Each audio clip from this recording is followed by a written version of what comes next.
వేదవైద్యే పరే పుంసి జాతే దశరథాత్మజే వేద ప్రచేతసాదాసీత్ సాక్షాత్ రామాయణాత్మన అని. సాక్షాత్ వేదము చేత ప్రతిపాదింపబడిన పరబ్రహ్మస్వరూపం ఏది ఉన్నదో ఆ పరబ్రహ్మము మనందరం ఈ మాంస చక్షువులతో చూడడానికి వీలుగా శ్రీరాముడిగా ఈ భూమి మీద నడయాడింది. కాబట్టి ఆ పరబ్రహ్మము నిజానికి కన్నులతో చూడడానికి వీలైనది కాదు, అంతటా నిండి నిబిడీకృతమై ఉంటుంది. దాని వలన ఈ జగత్తు నిలబడి ఉన్నది. కానీ దానిని ప్రత్యక్షంగా చూస్తాను అంటే సాధన చేత తప్ప అన్యథా సాధ్యం కాదు.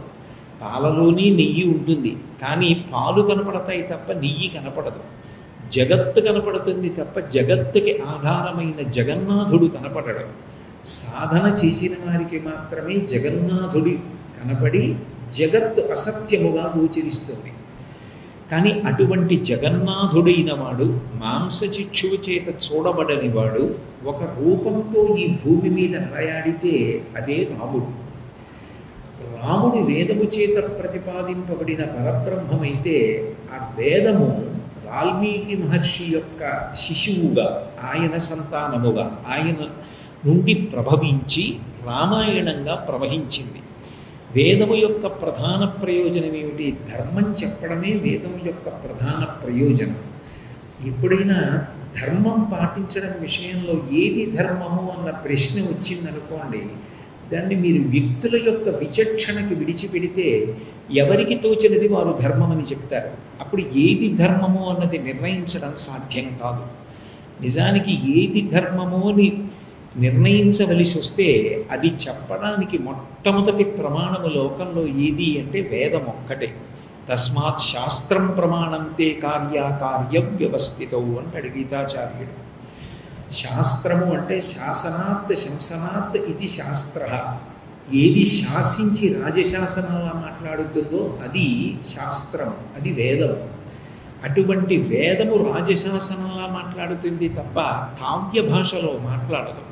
రాజు శాసనం చేస్తే ఎట్లా ఆజ్ఞాపించి మాట్లాడతాడో వేద భాష అలా ఉంటుంది. వేదం ధర్మాన్ని చెప్తుంది, నువ్వు ఇట్లా ప్రవర్తించాలి అని చెప్తుంది. ఎందుకనంటే ధర్మం ఎప్పుడూ ఒక్కలా ఉండే అవకాశం ఉండదు. ధర్మం నిరంతరం మారిపోతూ ఉంటుంది. ఇప్పటిదాకా నేను ఒక వాహనంలో బయలుదేరి మా ఇంటి నుంచి ఈ సభకి వస్తున్నాను. ఆ సభకి వస్తున్నంతసేపు నా ధర్మం ఏమిటంటే నేను రామాయణం సభకి వెళ్ళాలండి అని చెప్పి అన్ని వాహనాల్ని దాటుకుని నా ఇష్టం వచ్చినట్టుగా ప్రమాదకరంగా రాకూడదు. సమాజ హితానికి సరిపడేటట్టుగా అందరిలాగే నేను రహదారి భద్రతా నియమాలని పాటిస్తూ ఇక్కడికి రావాలి. అప్పుడు నాది పౌరధర్మం. ఇక్కడికి వచ్చి అక్కడ కూర్చున్నాను అనుకోండి, నాది శ్రోత ధర్మం, వినాలి. ఇక్కడ కూర్చున్నాను అనుకోండి, వక్తృత్వ ధర్మం.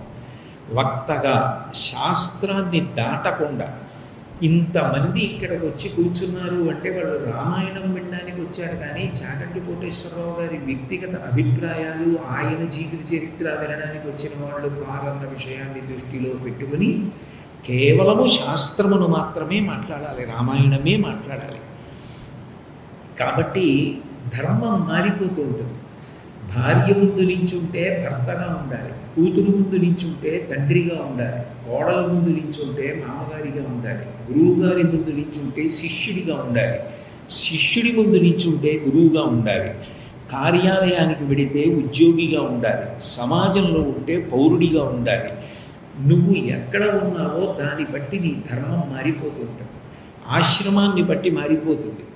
బ్రహ్మచారిది ఒక ధర్మం, గృహస్థుది ఒక ధర్మం, వానప్రస్థుది ఒక ధర్మం, సన్యాసిది ఒక ధర్మం. ఒకరి ధర్మం ఒకరు అనుకరించకూడదు, ఒకరి ధర్మాన్ని ఒకరు పాటించకూడదు. దేశాన్ని బట్టి ధర్మం మారిపోతుంది. దక్షిణ దేశంలో ఒక దేవాలయంలోకి వెళ్ళి అభిషేకం చేస్తే పైన ఉన్న వస్త్రాలు తీసేసి పురుషుడు ఉత్తరీయం వేసుకుని వెడతాడు. అదే ఉత్తర భారతదేశంలో కేదార్నాథ్ లాంటి క్షేత్రాలలో అభిషేకం చేయవలసి వస్తే సాధ్యమైనన్ని బట్టలు ఎక్కువ కట్టుకుని చేస్తారు. ఎందుకంటే చలికి తట్టుకోలేరు కాబట్టి. దేశాన్ని బట్టి ధర్మం మారిపోతుంది, కాలాన్ని బట్టి ధర్మం మారిపోతుంది. ఏకాదశి ఇవాళ ఉపవాసం ధర్మం అథవా ఏకభుక్తం ధర్మం. ఇంకా ఉండలేకపోతే శరీరం నిలబడడానికి కావలసినంత పదార్థము మాత్రమే తీసుకొని భగవంతుని యందు మనసు లగ్నము చేసి ఉంచడం ధర్మం. రేపు ద్వాదశి, సాధ్యమైనంత తొందరగా సూర్యోదయం అవగానే ఏదో ఒక పదార్థాన్ని తినడం ధర్మం. కాలంలో ధర్మం మారిపోయింది, ఆశ్రమాన్ని బట్టి మారిపోతుంది, దేశాన్ని బట్టి మారిపోతుంది, కాలాన్ని బట్టి మారిపోతుంది. మీరు ఎక్కడ జన్మించి ఎటువంటి సంస్కారమును పొంది ఉన్నారన్న దాన్ని బట్టి ధర్మం